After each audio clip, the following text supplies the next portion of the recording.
Assalamu alaikum warahmatullahi wabarakatuh, mpenzi mtazamaji, natumai umzima buheri wa afya.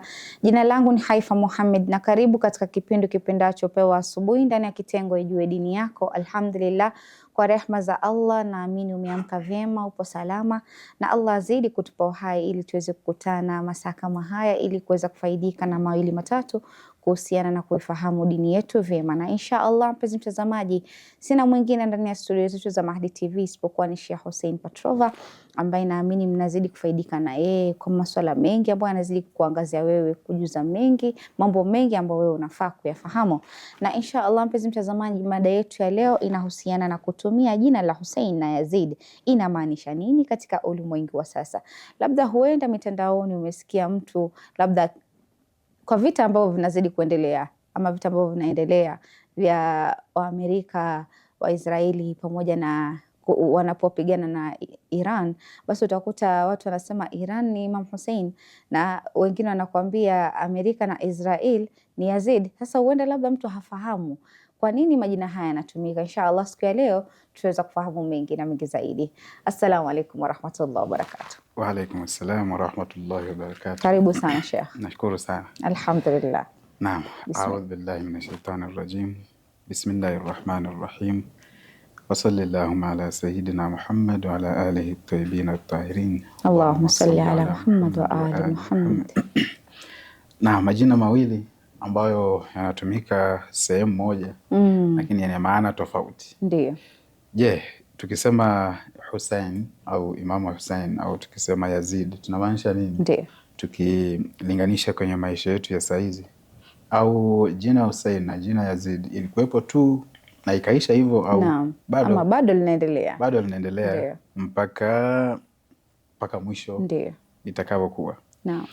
Kwa hivyo kitu cha kwanza ili tufahamu Imam Hussein au jina Hussein linamaanisha nini au jina Yazid linamaanisha nini, lazima tujue shakhsia ya watu wawili. Naam. Kwamba walibeba nini, their personality ilikuwa nini, walikuwa wanapigania nini kwenye maisha yao, au walikuwa wamesimama sehemu gani ya maisha yao katika ulimwengu. Kitu cha kwanza, Imam Hussein, kabla hatujaenda kwa sehemu ya pili ambayo ni sehemu ya Yazid, Imam Hussein ikiitwa jina Hussein inarudi kwa yule mtu ambaye alipewa hili jina na mtume wa Mwenyezi Mungu. Kwamba ni alipokuwa kijana au alipokuwa baba au mzee, ni yule kijana au yule mtoto ambaye jina lake halikutoka kwa mtu wa kawaida. Ilitoka kwenye kiumbe ambacho Mwenyezi Mungu anakisifia kwenye Qur'an, mbora wa viumbe, kwamba ni mbora wa viumbe. Na haongei tu ila ni kwa wahi kutoka kwa Mwenyezi Mungu. Wama yantiqu anil hawa in huwa illa wahyun yuha.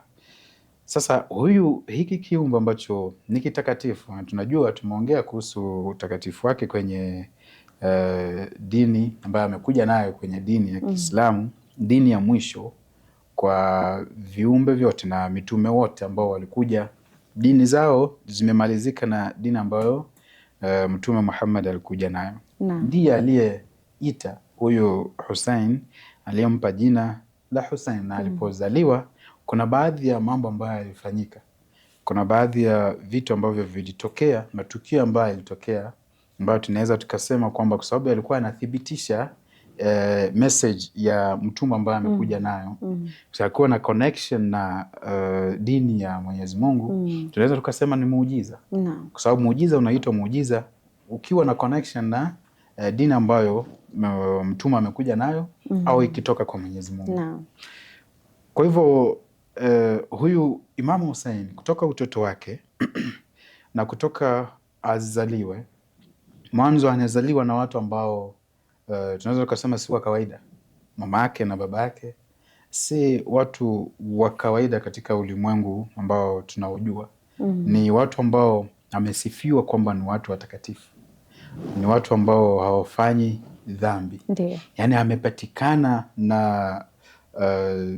na viumbe ambavyo ni visafi, na hakitoi tu kiumbe kisafi akitoi tu ila kile ambacho ni kisafi kama hicho.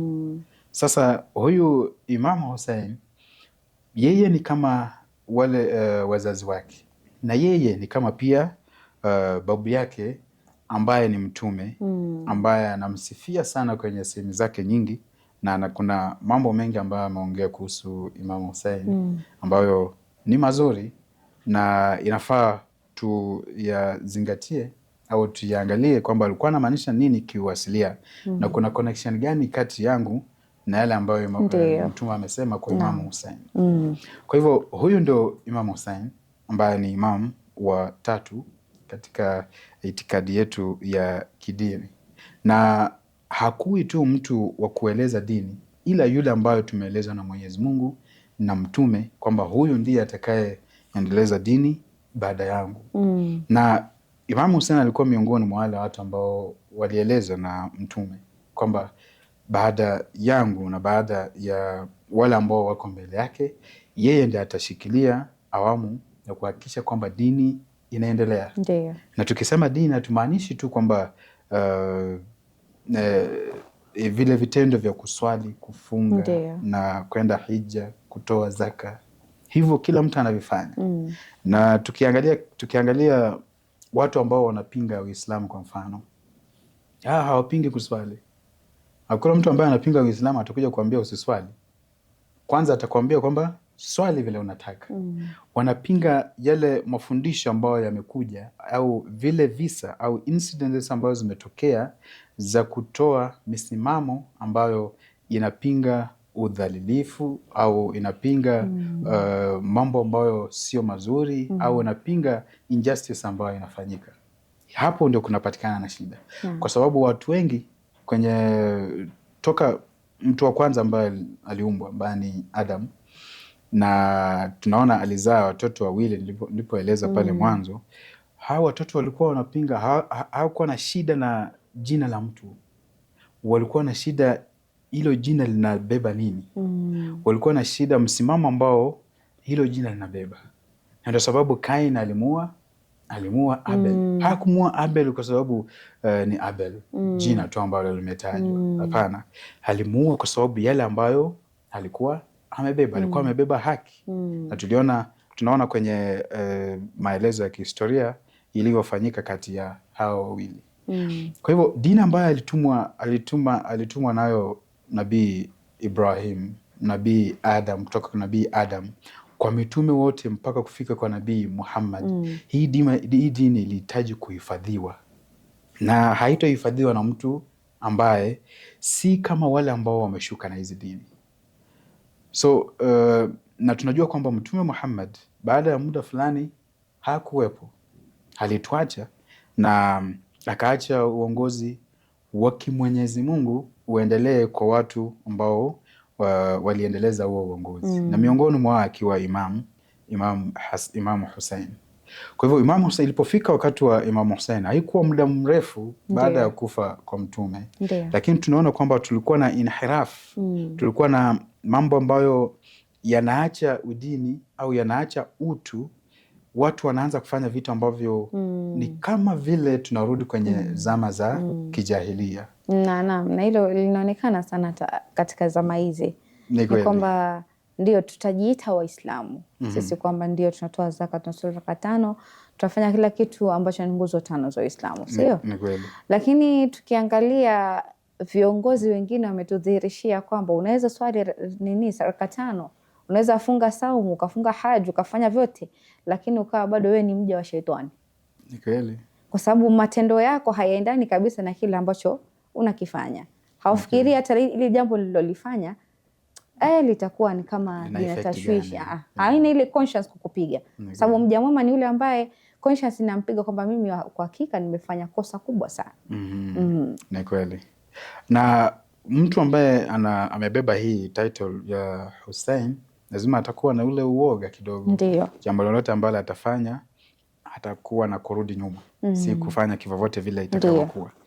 Kwa hiyo Imam Hussein ambaye anatokana na kizazi cha mtume, si tu kwa damu bali ni kwenye itikadi na kwenye misimamo na kwenye kila kitu ambacho mtume alibeba, Na hao mitume wote ambao walibeba pia, Imam Hussein pia alikuwa amebeba hivyo vitu, hivyo vipengele vyote. Na ndio tunaona ilipofika wakati wake, wakati ndugu yake ameuawa, Imam Hassan, zamu ya uongozi ilirudi kwake. Lakini kurudi kwake, mazingira yalikuwa yamechafuka, kwa sababu alianza kuchafuka ile siku mtume alituacha, na ikaanza kufyeka au kuondoa ule udini, ile dini ambayo mtume alikuja nayo ilianza kama ina fed tukiendelea. Kwa sababu wakati wa Imamu Ali kulikuwa na at least maswahaba ambao walikuwa wamesimama na Imamu Ali ambao anaweza akasema pana, hivi sivyo mtume alituacha. Na pia bado wakati wa Imamu Ali ndo wakati ambao Imamu aliamua kuregesha vitu viwe sawa kama vile vilivyokuwa vimeachwa na mtume. Sasa masuala mengi yalikuwa yamebadilika. Ni kweli.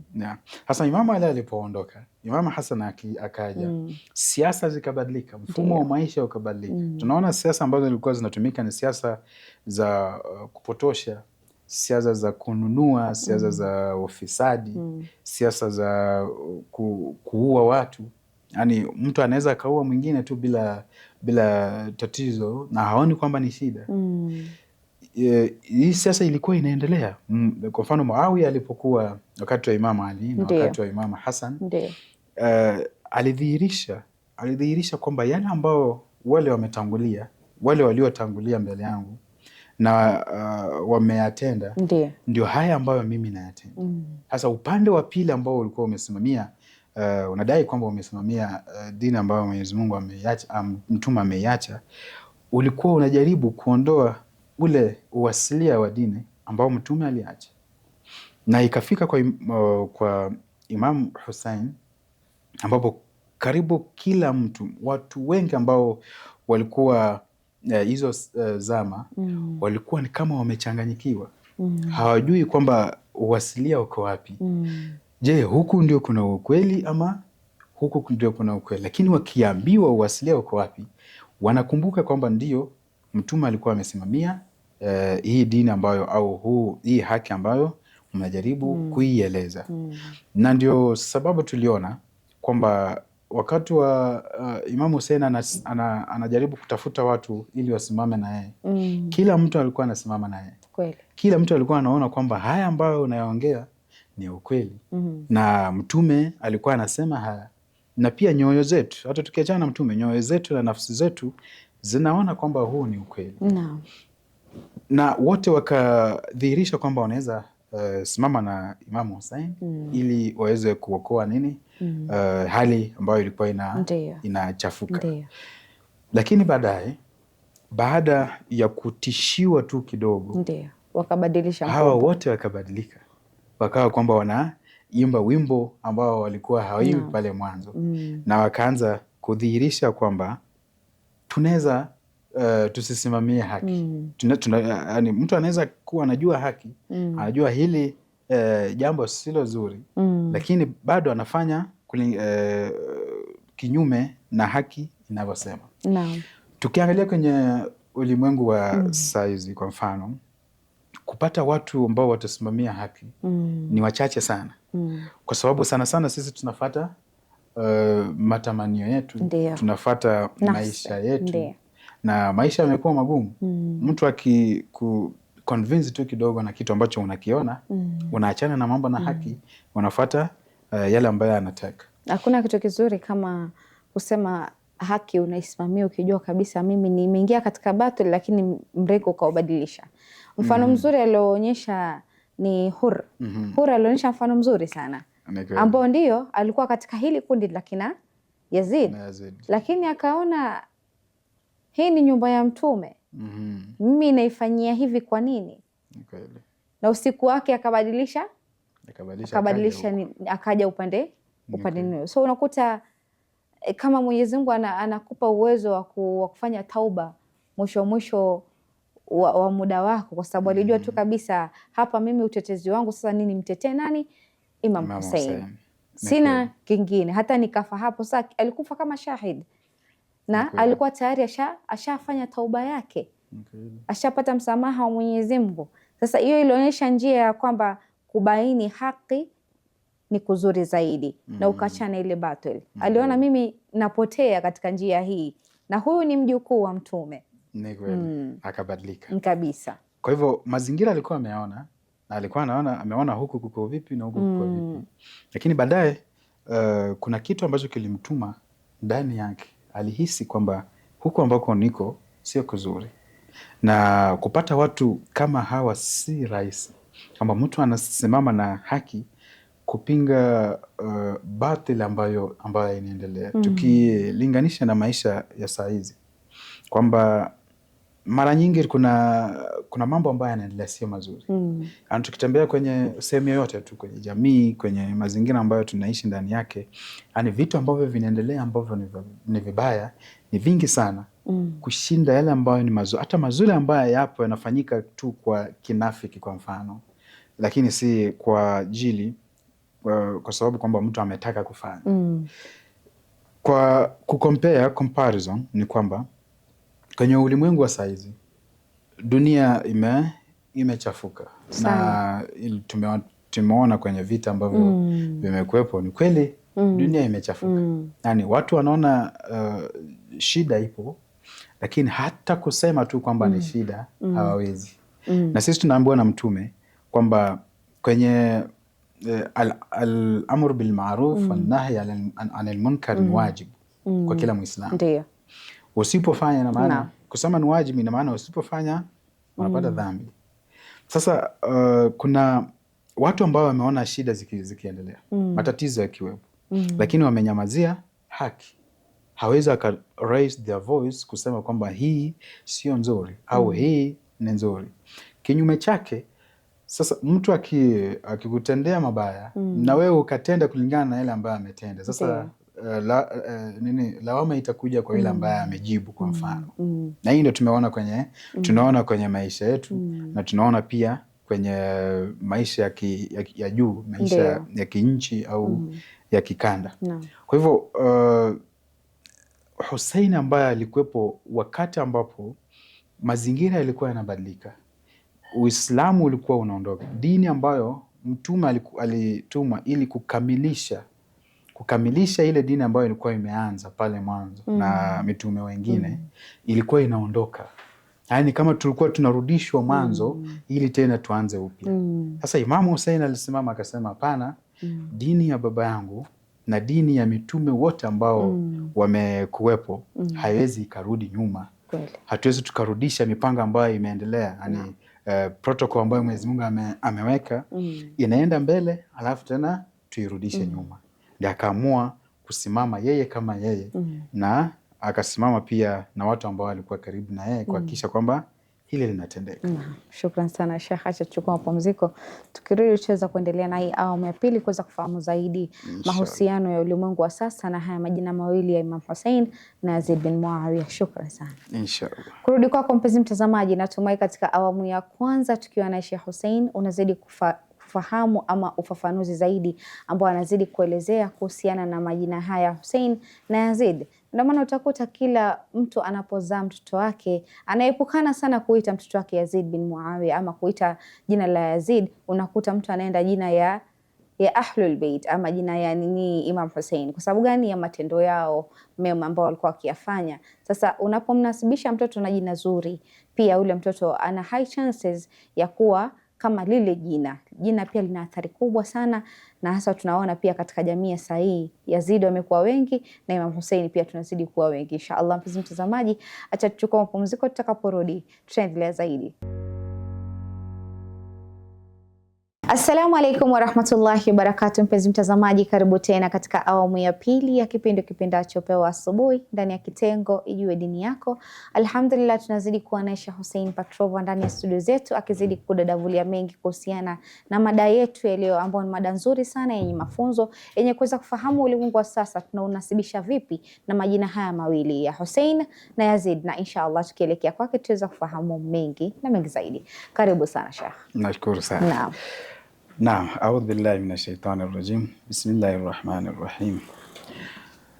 Na tulikuwa tumeona kwamba Imam Hussein wakati ulibidi muda ulibidi kwamba asipofanya kile alichokifanya basi hakutakuwa na dini tena. Kweli. Hakutakuwa na, nikisema hakutakuwa na dini, yani mfumo wa maisha ambao unatuunganisha na Mwenyezi Mungu utakuwa umekatika.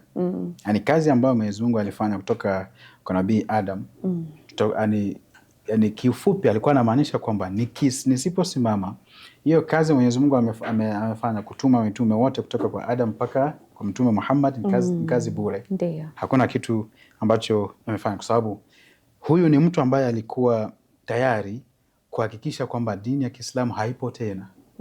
Na alikuwa tayari kufuta athari zote ambazo mtume aliziacha. Ina maana kwamba alikuwa anaenda kinyume na utu ambao hata akili ya mwanadamu ya kawaida inaona kwamba kile ambacho anafanya sio kizuri. Ndiyo. Na tabia zote au mienendo yote au maadili yote ambayo ni kinyume cha dini yalikuwa ndani yake. Yani tukimwangalia Yazid kama Yazid, vitendo vyote ambavyo tunaona vibaya kwenye ulimwengu wa saa hizi au mambo yote ambayo tunaona ambayo si mazuri kwenye ulimwengu wa saa hizi yalikuwa ndani yake. Kweli. Sasa Imamu Hussein alikuwa anapinga zile sifa ambazo amezionyesha. Hii misimamo ambayo ameisimamia kwa kujaribu kurudisha hali ambayo Mwenyezi Mungu kupitia kwa mtume wake wamejaribu kuijenga. Na wameonyesha mwelekeo kwamba mtume kama hayupo basi tutafuata huu mwelekeo. Ndiyo. Na ndio sababu Imam Hussein alimwambia kwamba mfano wangu hauwezi ukatoa bai'a kwa mfano wako. Hakusema kwamba mimi kama mimi. Kabisa. Na hilo limenikumbusha kwamba marhum Sayyid Ayatullah Ali Khamenei alivyotoa hotuba yake ya mwisho ilikuwa inahusiana na hilo kabla afariki. Ilikuwa kabla awawe, ilikuwa ni hotuba ambayo ilihusiana na hilo kwamba mtu kama mimi siwezi mpa bai'a mtu kama Amerika ama Israeli, ama siwezi inamisha kichwa changu kwa sababu yao. Na alisema kwamba unamishia kichwa nani? Mwenyezi Mungu peke yake. Ni kweli. Hiyo inaonyesha ule ujasiri ambao tunapaswa kuuchukua. Ujasiri gani ambao sisi tunafaa kusimamia haki. Hata tukauliwa, lakini haki umeisimamia, kwa Mwenyezi Mungu utapata ujira wake. Ni kweli. Kwa hivyo huo ni mfano wa kielelezo ambacho Imamu Hussein alikiacha kwenye hizi zama zetu. Kwa hivyo Imamu Hussein kama Imamu Hussein na vile vitu ambavyo alifanya, alidhihirisha nini? Yani tukiita Hussein tunamaanisha nini? Au tukiambiwa kwamba tuweke Hussein kwenye maisha yetu au tuishi kwenye nahaji ya Imamu Hussein, inamaanisha kwamba tuishi tu kama vile aliishi then ishi, au tufanye nini kwenye maisha yetu ili kudhihirisha yale ambaye alidhihirisha. Na huyu Yazid kwamba iwapo watupatikana mtu ambaye ana tabia kama hizo, hata kama jina lake si Yazid, ana jina lingine, lakini matendo yake ni ya Yazid, sisi tutafanyaje? Wajibu wetu kama wanadamu au kama Waislamu itakuwa nini? Kwa hivyo Imamu Hussein alikuwa anasimamia njia moja au program moja au manhaj ambayo mtume aliacha.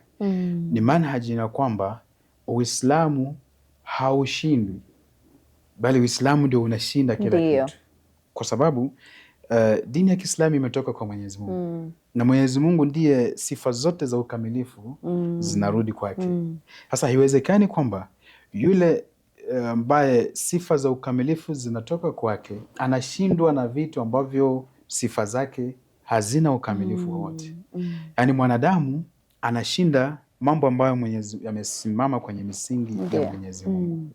Na hii inatuambia kwamba kama tunaelewa Imamu Hussein na misimamo ambayo alisimama nayo, kwamba Imamu Hussein alikuwa ni kielelezo cha hero, cha mtu shujaa ambaye haogopi kitu chochote, haogopi kupoteza chochote kwenye hii dunia, bora tu amesimama kwenye njia ya haki kabisa. Na pia alisimamia struggle ambayo inafaa sisi sote tufanye. Juzi nimeona, sijui ni jana, nimeona sijui ni ukweli ama ni picha tu ambayo imeandikwa miongoni mwa magombora ambayo yalikuwa yanarusha yalikuwa yameandikwa majina ya watu ambao walikuwa na struggle kwa ajili ya kweli kupigania haki. Haki. Kenya ilikuwemo kwa mfano, Mau Mau. South Africa wale ambao walipigania apartheid pia ilikuwemo. Kwa hivyo Imam Hussein, ukisikia jina la Imam Hussein unasikia jina la watu au viongozi au heroes ambao wanasimamia haki na wanapigana, wanatoa damu yao au nafsi zao au wanatoa familia zao kwa ajili ya kupigania haki. Si tu kwamba sisi tunapigana kwa kujionyesha kwamba pia Imam Hussein alipigana, sisi pia tupigane. Hapana, kuna misingi ambayo tunaisimamia. Pia Imam Hussein anadhihirisha yule mtu ambaye alisimama kwa ajili ya utu, kwa ajili ya kukataa dhulma ambayo inafanyika. Na dhulma inafanyika katika sehemu tofauti. Kwa mfano kwenye kwenye sehemu ya ulimwengu mzima kuna dhulma ambayo inafanyika ulimwengu, kila mtu anaona. Je, wewe jukumu lako kama Husainia ni lipi? Kuhakikisha kwamba unabainisha ukweli. Kuna sometimes uwezi ukajitokeza kupinga au kufanya physical thing, practical thing. Lakini inabaki kwamba wewe una nafsi yako na una uwezo wako kuongea na una mambo ambayo unayasimamia. Kwa hivyo kudhihirisha uasilia au kudhihirisha haki mbele ya watu pia ni miongoni mwa juhudi ambazo zipo chini ya juhudi ambazo Imam Hussein alisimamia. Yani kila mtu ana kiwango chake. Haimaanishi kwamba sisi sote tuende tusimame tuchukue silaha tuanze kupigana. Silaha zetu ziko sehemu ambazo tuko ndani yake. Je, utasimamia dhulma ambayo ipo chini yako au ipo kwenye mazingira yako au utaikataza? Na pia jina la Imam Hussein likiitwa linaonyesha yule mtu ambaye alisimama kusacrifice kwa ajili ya mambo ambayo ni haki. Na tunaona Imam Hussein aliweza kusacrifice hadi familia ya Mtume. Kuna familia ya Mtume walipitia mambo magumu sana baada ya kuuawa kwa Imam Hussein. Hizi zote ni kuonyesha kwamba kama kuna haki, haijalishi kwamba watu wanapitia nini. Haijalishi kwamba tunauawa ama hatuuawi, au tunateswa ama hatuteswi. Bora tusimame kupinga yale mambo ambayo yanafanyika kwa kiwango ambacho tuko ndani yake. Na hii haina tofauti kati ya mtu mwanaume au mwanamke, kati ya mtoto au mzee. Kila mtu kwenye kiwango ambacho yuko ndani yake. Juzi tumekuwa tukiona kwenye vita ambavyo vimekuwa vikiendelea, watoto wadogo wametoka nje wanatoa sauti zao. Hilo hata limenikumbusha wakati yule mtoto mdogo mwenye alikuwa amevaa chador ya nyeupe, ikanikumbusha zaidi ya Bibi Zainab zaidi wanazidi kuzaliwa. Ni kweli. Hiyo ni mfano mkubwa wa mwanamke ambaye ni shujaa, mwanamke ambaye alisimama na sauti yake akaitumia kuongea haki. Na ndio mfano ambao tunaoona katika hawa watoto wadogo. Ni kweli. Kwa watu ambao ni wapenzi wa Ahlul Bayt wakiangalia utakuta mtoto anaitwa Zainab mara Fatima. Yani ni majina ambao yanajirudia sana, unakuta majina ya Zainab ni wengi. Sasa ndo kama hivyo, unapompa mwanao lakabu ni jina zuri, basi haya chances ni kwamba ule mtoto hata akiinukia amejua historia yeye jina lake linatoka wapi, lina mwanamke gani. Kama ni la Bi Khadija, Bi Khadija alikuwa nani? Kama ni la Bibi Fatima, Bibi Fatima alikuwa nani? Sasa unakuta inaleta ile picha nzuri. Na ndio maana tunaona Zainab wanazidi kutokea kila siku. Yani kweli. Wanazidi kuzaliwa, hawana uoga. Yani jina lina effect na athari kwa yule ambaye ameitwa. Ndio. Ni kweli. Kwa hivyo tukiongea pia kwa jina la Imam Hussein, pia jina lake kama jina na title ambayo aliibeba ina athari kwetu sisi kama wanadamu kwenye hizi enzi zetu. Na dhulma iko kwenye sehemu zozote tu. Hatuangalii kwamba ndio inaathiri kiujumla kwenye ngazi za juu. Saa hizi dhulma inaendelea kwenye dunia nzima. Kila mtu anadhulumiwa kwenye kiwango ambacho yuko ndani yake. Pia kwenye maisha yetu ya kawaida kuna dhulma pia. Yani ukimfanyia mwenzako kitu ambacho hakifai, hapo unamdhulumu. Hapo wewe ambao unafanya kile kitendo ni kama unaenda kinyume na information au message ambayo Imam Hussein alisimama kwa ajili yako. Kwa mfano ukimchukulia mwenzako kitu ambacho sio chako, unamdhulumu ile mwenzako. Na Imam Hussein alisimama dhidi ya dhulma. Kwa mfano usipofanya jambo ambalo inafaa ufanye, ni wajibu wako. Kwa mfano usiposwali, unajidhulumu nafsi yako. Na Imam Hussein alisimama kwa dhidi ya dhulma. Kwa hivyo utakuwa unafanya vitendo ambavyo Imam Hussein alikuwa anakataza. Sasa ina maana kwamba unaenda kinyume na msimamo ya Imam Hussein, utakuwa unajipata kwenye mrengo wa Yazidi kwa mfano. Kwa hivyo inaweza kuwa kwamba ndio tupo na Waislamu ambao ujua uasilia au wanajua yale ambayo yalitokea kwa Imam Hussein. Ina maana whether wapo kwenye mrengo wa kwanza au wa pili, ni Shia au Sunni. Lakini kuna baadhi ya vitendo ambavyo tunavitenda, baadhi ya misimamo ambayo tunakuwa nayo inakuwa kinyume na misimamo ya Imam Hussein. Baadhi ya mambo yetu ambayo tunatekeleza katika maisha yetu ya kawaida yanakuwa kinyume na yale ambayo Imam Hussein alitaka kupitisha. Tukiona kwamba hilo linatokea, basi yafaa tujiulize, je, tunaelekeza au tunatenda yale ambayo Imam Hussein alitaka au hatufanyi yale ambayo alitaka? Na ndio sababu alikuwa kuna hadithi kutoka nadhani kwa Imam Jafar Sadiq ambayo anasema kunu zainan lana, yani kuweni kama pambo kwetu, mfanye yale ambayo tunawaamurisha na mkataze yale ambayo au mkatazike yale ambayo tunawakataza. Kinyume, tukifanya kinyume na hili, ina maana tumeenda kwenye group ya pili ambayo ni group ya Yazidi. Na siku hizi tunaona Yazidi wamekuwa wengi sana, na Hussein wamekuwa ni wengi kidogo, lakini bado ni hawajafika, bado wanazidi kukua. Wanazidi kukua. Lakini kadri hata Hussein unavyokuwa kidogo, bado wako na ile nguvu, kwa sababu gani? Wameshikilia msimamo ni ule ule. Na huu ni mfano mzuri ambao Iran inatuonyesha. Sawa kwamba Amerika wanajiona kwamba ni wao ni nchi ambao ni powerful, ama nchi ambao iko na kila kitu. Lakini Iran wanakuambia kwamba sisi maadamu tuko na Mwenyezi Mungu na sisi ni Imam Hussein, basi hatutapiga magoti chini ama tupigie adui magoti. Hatuogopi sisi, hatuogopi kifo. Ni kweli. Na hii inatupa mfano wale ambao wameamini. Mtu yote ambaye ana imani ya dhati kwa Mwenyezi Mungu, kama vile Imam Hussein alivyokuwa na imani. Na tunaambiwa kwenye vita ambavyo vilikuwa vinaendelea kwamba ungemuona katikati ya vita, yani hakuwa na wasiwasi yoyote.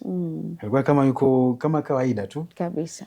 Hii inakuonyesha kwamba ukishafika kile kiwango kwamba huogopi kitu chochote, basi hutakuwa chochote ambacho watafanya utakuwa unaona kwamba hii ni kadari ya Mwenyezi Mungu na kadhaa ya Mwenyezi Mungu. Na yote amnayetegemea Mwenyezi Mungu hana uoga wote kabisa. Kwa hivyo tofauti na kikundi cha pili ambacho kinajiita, tunaweza tukakiita kikundi cha Yazid, sana sana wanaogopa vitu vidogo ambavyo vinatokea.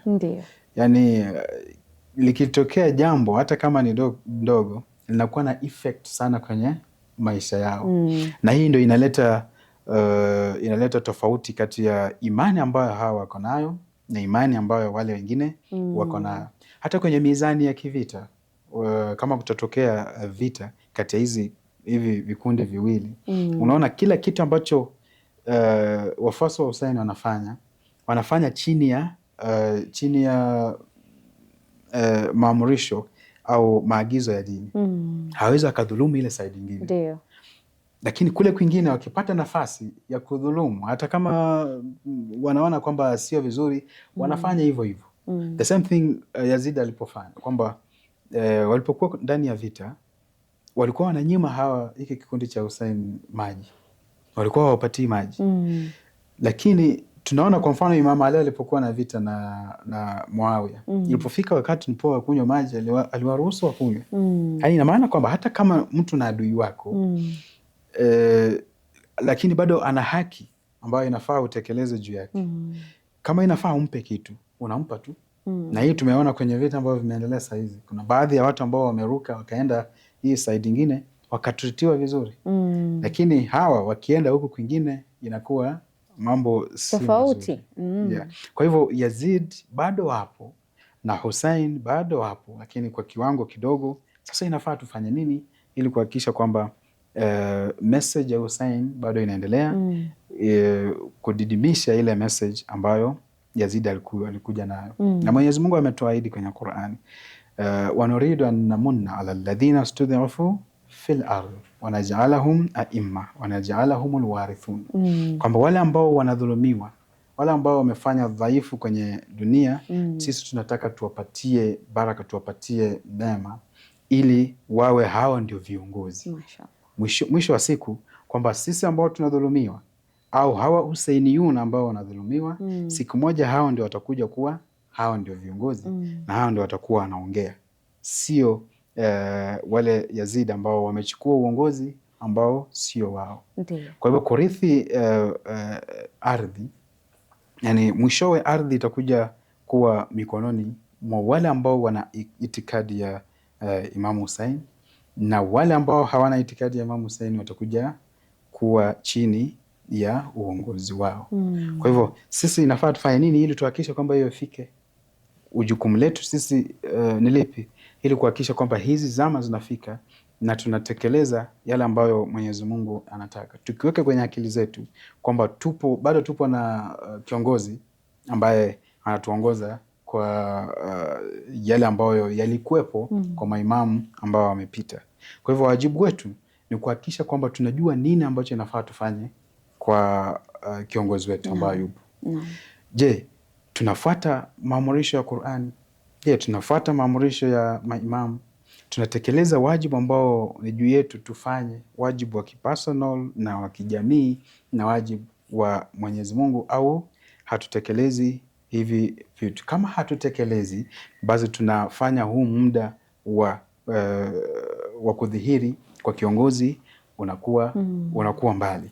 Lakini kama tunatekeleza kwa kiwango cha chini, kiwango cha mtu binafsi, ina maana kwamba tupo kwenye njia ambayo Imam Hussein alituandalia. Kwa hivyo yule ambaye anachukua Ahlul Bait, tuseme Ahlul Bait kama kiongozi kwenye hizi enzi, ana sehemu ya kukanyaga ili kuanzia, na ana sehemu ambayo anaona anaenda wapi, kwamba anakanyaga kwenye misingi ambayo Imam Hussein alijenga, na kule kwenye anaona kwamba anaenda kwenye misingi ambayo Imam Mahdi ameiandaa. Imeandaliwa kwa ajili ya wale ambao wanafuata maagizo ambayo Imam Hussein aliyajenga. Kwa hivyo tuna sehemu ya kuanzia na tuna sehemu ya kwenda. Na ndio sababu hiki kikundi ambacho kinafuata Ahlul Bait si kikundi ambacho kinaweza shindwa kwa urahisi. Hakitetemeki. Kwa sababu hawaogopi. Wanajua kabisa lolote liwalo. Ni kweli. Tutapigana hivi vita mpaka tuweze kupata ushindi. Mpaka damu ya mwisho yani. Na ndio ukiangalia hiyo ni kitu ambacho Iran wameweza kuonyesha. Wameonyesha pakubwa ya kwamba asilia ni kwamba hata kiongozi mkubwa akatoka ama akafariki, kuna viongozi wengine ambao tayari wako ready kuchukua hatamu na kuongoza vile Ahlul Bait walikuwa wanafanya. Kuendeleza. Ni kweli. Na huu ndio mfumo ambao tulikuwa tunasema mara ya kwanza kwamba Mwenyezi Mungu kuna mfumo ambao aliweka kwa wanadamu ili wafuate ule mfumo kwa kufika perfection. Sasa tukifuata huo mfumo, ndio mfumo ambao maimamu wanatumia, na ndio mfumo ambao wenzetu wameuiga, wanautumia kwamba kila mtu anahisi yuko responsible. Yani sehemu ambayo upo you are responsible, na mwenzake ambaye ni jirani wako akitoka uko tayari kuchukua ile sehemu na kuhakikisha kwamba mambo yanaenda. Hiki ndicho kilipofanyika na Imam Hussein.